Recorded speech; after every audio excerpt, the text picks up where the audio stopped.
There's a guy in suburban Phoenix who owns 6 machines. Not restaurant equipment, not arcade cabinets, not slot machines.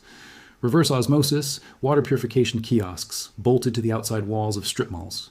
He fills no inventory, he ships no packages. He has no staff, no storefront, no business cards, and no warehouse. He checks on each machine exactly once a week, swaps out a filter every few months, and deposits the cash. Last year, those 6 machines cleared over $54,000 in pure net profit. And the wildest part of the entire story? He bought the very first one with money he saved from skipping his daily coffee run for 11 months. That story stopped me cold because it punches a hole right through the biggest lie most of us were taught about business. The lie that says revenue requires a team, that profit requires payroll, that growth means hiring, and that scaling means taking on massive overhead. It doesn't. Not always. Some of the most consistent, quietly profitable businesses on the planet run with absolutely 0 employees. No W-2s to file, no shift schedules to manage, no HR headaches to deal with. Just a physical asset that keeps selling whether you're awake or asleep, whether you're on a 2-week vacation or sitting in rush hour traffic.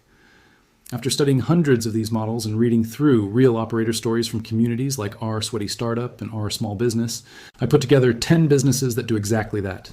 They keep selling without employees. Some of them cost less than a used car to start, putting them within reach of almost anyone. Others require real capital, but generate the kind of reliable compounding income that most people associate with a full-time executive salary. And the last one on this list has profit margins so absurdly high that when I first saw the numbers on a spreadsheet, I genuinely thought it was a typo. My name is John. Let's get into it. Business 10 self-service dog wash stations. The American Pet Products Association reported that U.S. pet owners spent over $143 billion in 2025 alone. That number just keeps climbing year after year, and a massive, growing slice of it goes directly to grooming and hygiene. But here's the thing nobody talks about when they look at those massive numbers. Most pet owners don't want to pay $65 to $100 every single month for a professional groomer. But they also don't want to wrestle a soaking wet 70-pound golden retriever into a bathroom tub that was designed for humans, ruining their plumbing and their weekend in the process. The solution? A coin-operated self-service dog wash station. Think of it exactly like a self-serve car wash, but designed specifically for dogs. You install a commercial, all-in-one unit like a K9000 or an Evolution dog wash. It dispenses warm water, professional-grade flea and tick shampoo, conditioner, and it features a high-velocity dryer and an elevated tub with a ramp so the dog can walk right in. The customer pays $15 to $20 per session through a built-in credit card terminal, washes their dog, and leaves. You don't even need to be in the building.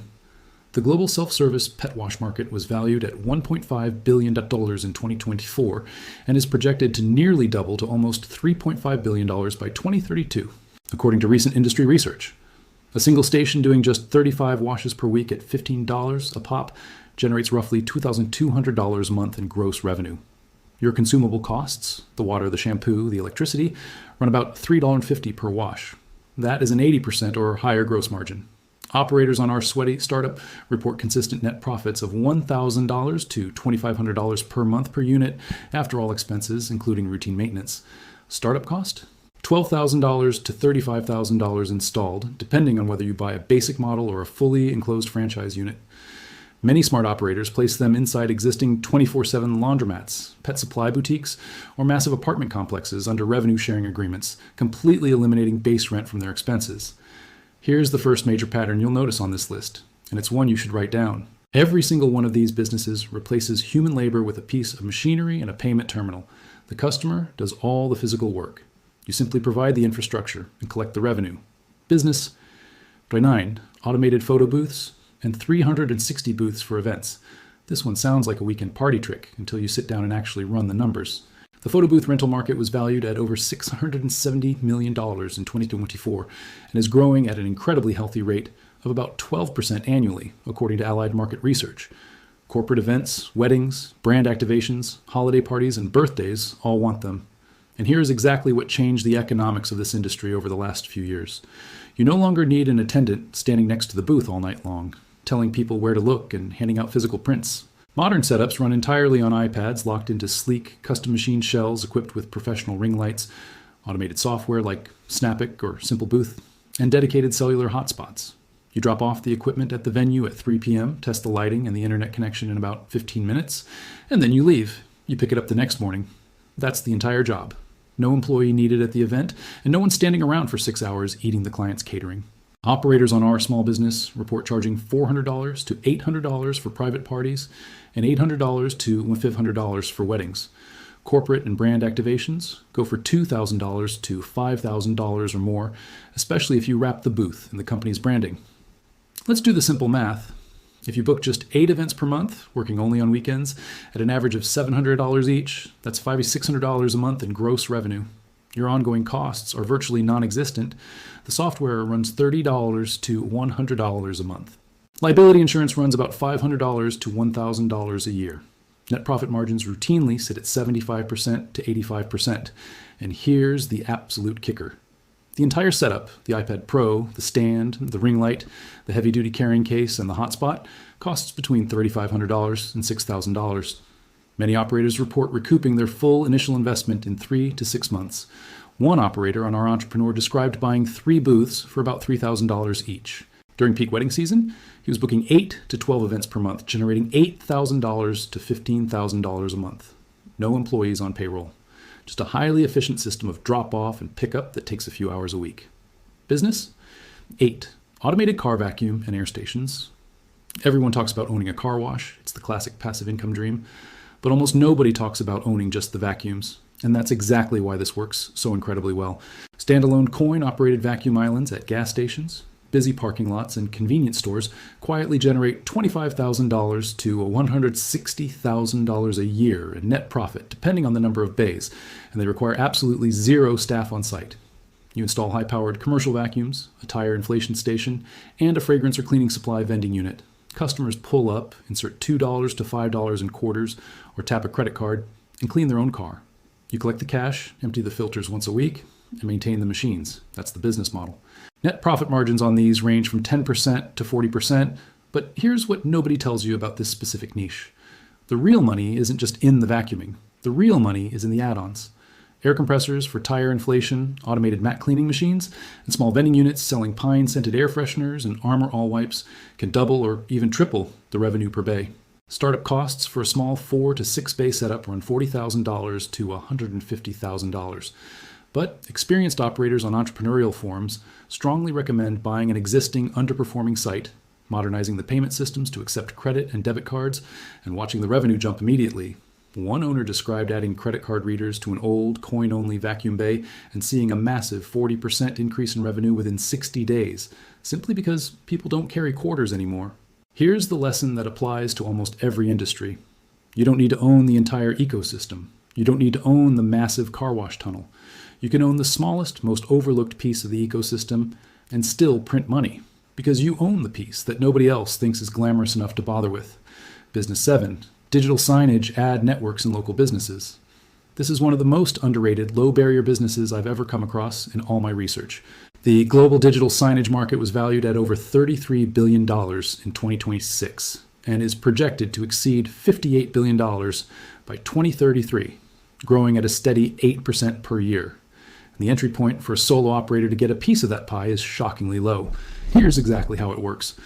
You buy a 50 to 55-inch commercial display screen, a small media player, and a cloud software subscription for about $400 to $1,000 per screen fully installed. You approach local businesses with high dwell times, barbershops, auto repair waiting rooms, medical offices, busy gyms, independent restaurants, and offer them the screen completely for free. In exchange, you get to run ads from other non-competing local businesses on a portion of the screen's loop time. The venue gets a nice modern screen showing their own promos and menus without spending a dime. You sell 8 to 10 ad slots at $50 to $100 each per month to local sponsors, real estate agents, dentists, personal injury lawyers, plumbers. Do the math. One screen with 10 ad slots at $75 each generates $750 a month. Build a modest 10-screen network in your hometown, and you're looking at $5,000 to $10,000 per month in recurring gross revenue. Your ongoing costs per screen? About $7 to $20 a month for the cloud software. That translates to a 70% to 85% net profit margin. An operator on our Entrepreneur described spending a few months placing 20 screens in local restaurants and barbershops. He was earning about $4,000 a month in net profit after just 8 months of part-time sales effort. Another operator shared details of their network of 35 screens placed specifically in medical waiting rooms, generating $150 per screen per month from a mix of direct local sales and programmatic ads through platforms like Vistar Media. Once the screens are bolted to the wall and the ad contracts are signed, the ads rotate automatically. No employee required. Walker Deibel, in his fantastic book Buy Then Build, talks a lot about businesses with low operational drag. This is the absolute definition of low operational drag. Your screens run 12 hours a day, 7 days a week, and you manage the entire network from a laptop on your couch, Business 6, portable storage container rentals. You've seen the pods containers sitting in driveways in your neighborhood. You've probably assumed that business belongs entirely to some massive, untouchable corporation. And you're partially right. Companies like Pods, 1-800, PackRat, and U-Haul's U-Box completely dominate the national long-distance market. But here's what most people don't realize. Local, independent operators thrive incredibly well in the gaps the big companies ignore or overcharge for. The portable storage market is massive and growing, driven heavily by local construction projects, prolonged home renovations, residential moves, and disaster recovery efforts. A small fleet operator, running just 20 to 30 containers in a single county, can generate $150,000 or more in annual profit. The revenue comes from monthly rental fees, delivery charges, pickup charges, and sometimes highly profitable damage protection plans. Here's the trick that makes this business scale. Your containers market themselves. Every time one sits in a customer's driveway for 3 months during a kitchen renovation, every single neighbor on the block sees your bright branding and your phone number every time they walk their dog. It is literally a heavy-duty moving billboard that people actually pay you to display on their property. Startup costs vary, but you can buy 20-foot steel containers for $2,500 to $5,000 each used. You charge $100 to $200 per month in rental fees, plus an additional $150 to $300 for the delivery and pickup logistics. A fleet of 15 containers rented at an average of $150 a month generates $2,250 a month in purely passive recurring rental revenue alone, plus all the delivery fees on top of that. Operators who focus specifically on commercial construction site storage and build tight relationships with local general contractors find themselves completely booked out months in advance. The containers don't complain about the weather. They don't call in sick on Mondays. They don't need health insurance or retirement plans. They just sit there on the dirt and earn you money. Business 5, self-checkout micro-markets and office break rooms. This is the natural evolution of the vending machine, and it is quietly taking over corporate America. A micro-market is an unattended, open-shelf convenience store placed directly inside a private office break room. Think of it like a miniature 7-Eleven with absolutely no cashier. Employees grab high-end snacks, fresh sandwiches, energy drinks, and premium coffee, then pay at a self-checkout kiosk using a credit card, Apple Pay, or their company ID badge. Operators regularly report $3,000 to $8,000 per month in gross revenue per location, with healthy gross margins of 30% to 50%. The key is to target companies with 100 or more employees in a highly secure private break room environment. That is the sweet spot, because it minimizes the risk of theft and maximizes daily transaction volume. You supply the custom shelving, the glass front coolers, the touchscreen payment kiosk, and the initial inventory of food and drinks. Startup costs per location range from about $4,700 for a basic bare-bones setup to $15,000 for a premium, custom-branded installation. Restocking takes about 1 to 2 visits per week, which you can easily do yourself in the beginning or outsource to a part-time stocker once you scale to multiple locations. The key insight from experienced operators on Reddit is this: micro-markets are not vending machines. They are retail stores without rent. The host company provides the highly valuable floor space completely for free because the market serves as a massive perk for their employees. You provide the food and keep the profit. No commercial lease, no utility bills, no expensive retail build-out. You just show up, restock the shelves, and collect the revenue. Let me be honest with you for a moment. This is the one entry on the list where the line between absolutely no employees and a few hours of your own physical labor per week gets a little thin. But the point isn't that you never lift a finger or never do any work. The point is that no one is on your payroll eating into your margins. The system sells the products without a team. Business 4, EV charging station ownership. The global EV charging infrastructure market was valued at over $38.5 billion in 2025 and is projected to hit anywhere from $259 billion to $548 billion by 2035. It is growing at an incredible 17% to 25% annually. McKinsey estimates the U.S. alone will need about 1.2 million public charging ports by 2030, up from roughly $180,000 in 2024. That is a supply gap so massive it's almost hard to comprehend, and it represents a generational wealth opportunity. Here's exactly how you play it as a solo operator. You install level 2 chargers at strategic locations with existing electrical infrastructure, busy strip malls, suburban office parks, large apartment complexes, and boutique hotels. A level 2 dual charger setup costs $3,000 to $10,000 fully installed. You charge drivers 0.35 to $0.50 per kilowatt hour through an automated app-based payment system. Monthly revenue per plug runs $100 to $400 for standard level 2 units. Now, those numbers might sound modest at first glance, but here's where the math gets incredibly interesting. Federal and state programs through the NEVI initiative, along with local utility company rebates, can legally cover 50% to 80% of your total installation costs.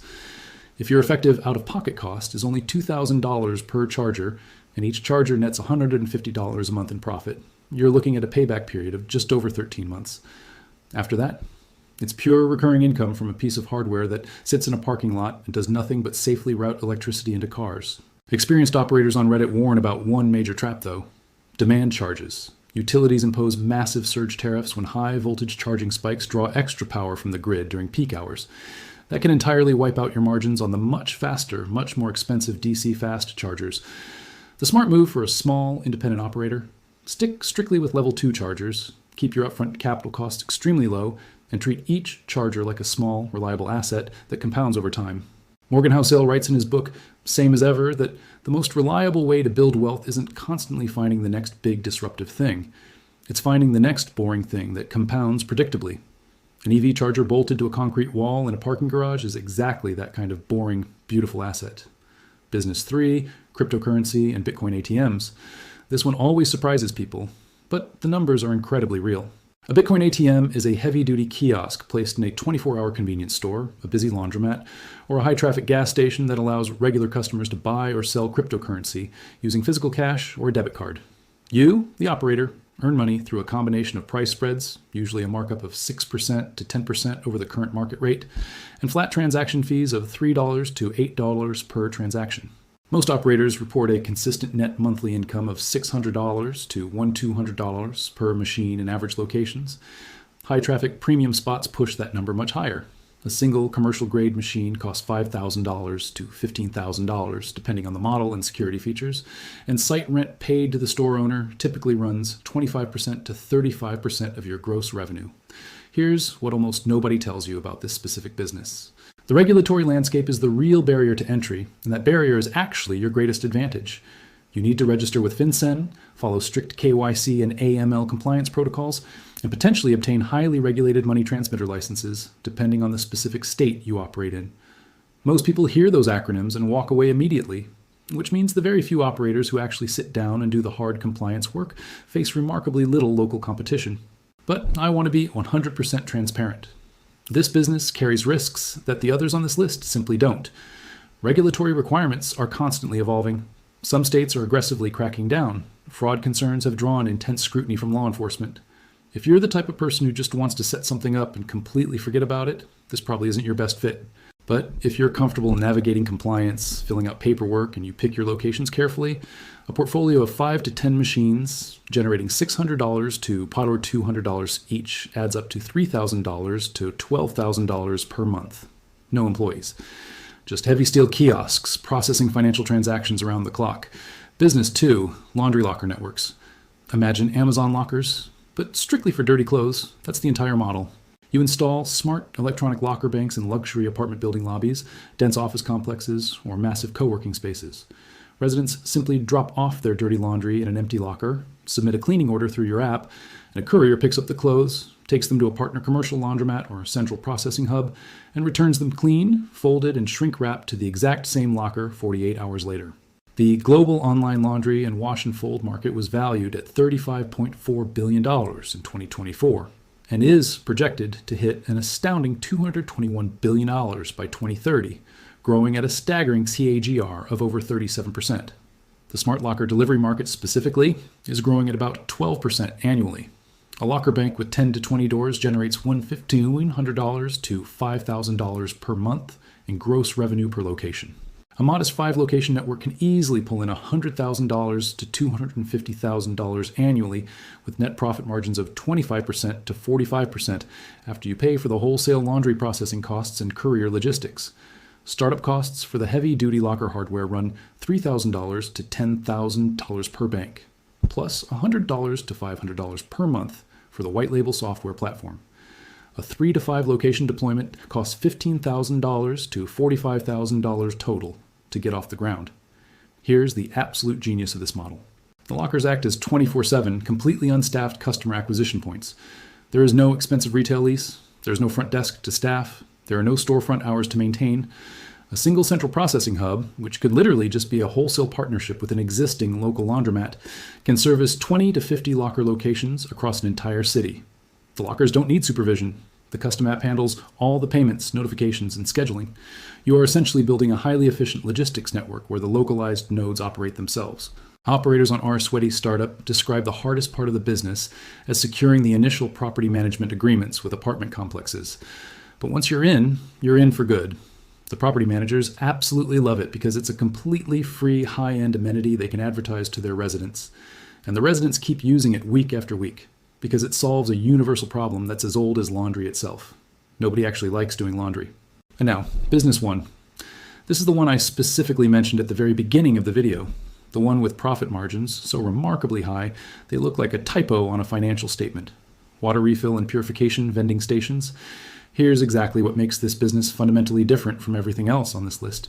You're not buying a physical product from a supplier and reselling it. You're manufacturing a product on-site directly from municipal tap water. Your raw material costs are functionally zero. A heavy-duty reverse osmosis purification kiosk bolted securely to the outside wall of a strip mall, an independent grocery store, or an apartment complex takes in standard tap water, runs it through a massive multi-stage filtration system, and dispenses clean, purified drinking water at $0.25 to $0.50 per gallon. The actual cost for you to produce that gallon under $0.05. That is a gross margin consistently above 85%.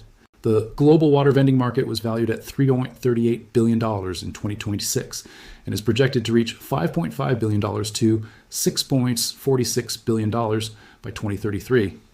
In Sunbelt states like Texas, Arizona, California, and Florida, where municipal tap water quality is a very real, everyday concern, these machines perform exceptionally well. Revenue per machine runs $300 to $200 per month depending on foot traffic.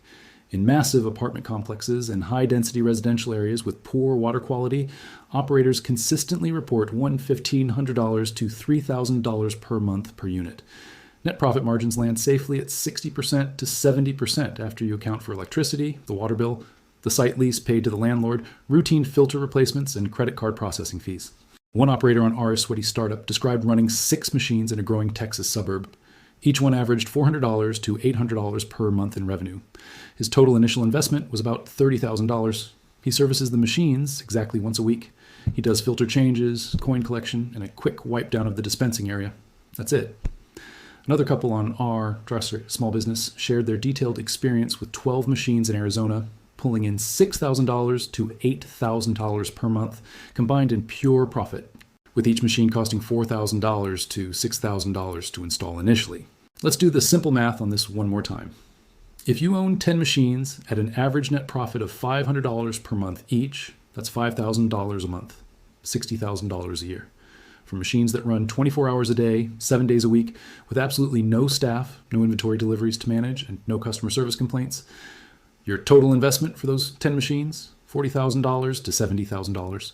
That is a payback period of just 8 to 14 months, which is virtually unheard of in traditional retail business. And here's what truly separates this from everything else you could possibly do with your money. There's absolutely no physical inventory to restock in a warehouse. There are no products to source from overseas suppliers. There is no complex supply chain to manage or worry about disrupting. The input is water from a pipe. The output is highly purified water from a nozzle. The customer actually brings their own jug. The machine takes their money, and you change a filter every few months. Keith Cunningham, in his incredible book, The Road Less Stupid, writes that the smartest, most successful business owners don't chase complexity. They aggressively chase simplicity that scales. A water vending machine is about as simple as a business model can possibly get. And that brilliant simplicity is the entire point. Now, here's the uncomfortable truth behind this entire list. None of these businesses will ever make you famous. None of them will trend on social media or get you invited to speak on a podcast. Nobody's going to ask you about your water vending empire at a fancy dinner party. And that is exactly why they work so well. The boring factor is your ultimate competitive advantage. When something looks unglamorous, most people simply scroll past it. They desperately chase the flashy app idea. The direct-to-consumer e-commerce brand. The trendy thing that sounds impressive when you explain it to your friends. And while they're endlessly chasing those ideas, these unsexy machines and kiosks and screens and steel lockers quietly keep selling. Day after day, month after month, year after year. Think about two people, one named Marcus and one named Elliot. Marcus spent 2 intense years trying to launch a direct-to-consumer organic skincare brand. He obsessed over custom packaging, negotiated expensive influencer deals, managed paid ad campaigns, and hired a team of 4 freelance contractors to handle fulfillment and social media. He burned through $80,000 in savings before the brand even broke even. And when he eventually got exhausted and stopped pushing so hard, the revenue immediately stopped too. Elliot spent that exact same 2 years quietly placing assets. He bought 3 water vending machines, 2 self-serve dog wash stations. He built a small digital signage network of 12 screens in his local neighborhood. None of it was exciting. None of it was Instagram-worthy. But by month 18, those very boring assets were generating just over $7,000 a month, an incredibly stable combined net profit. And when Elliot took a full 2 weeks off to visit his family in Portland, every single one of those assets kept selling. No one quit. No one called in sick. No one needed an emotional performance review. That is the profound difference between building a business that depends entirely on you and building a business that depends on a reliable system. Bo Burlingham writes in Small Giants that the most admired companies aren't always the biggest companies in the world. They're the ones that figured out exactly what they wanted to be and built a sustainable system to stay exactly that way. You don't need to be massive. You don't need to be a unicorn. You just need to be exceptionally consistent. So the most important question isn't which of these 10 businesses is objectively the best. The question is, which one can you actually start with what you have right now? Look at your savings account. Look at your specific local market. Look closely at the problems nobody else is solving simply because the solution doesn't look sexy enough. That is where the real money is hiding. It always has been. If this video gave you even one idea worth exploring, hit that like button. It genuinely helps the channel more than you know. Subscribe if you want to keep hearing about real and glamorous businesses that build real wealth. And tell me down in the comments, which one of these 10 business models surprised you the most? I'm John, and I'll see you in the next video.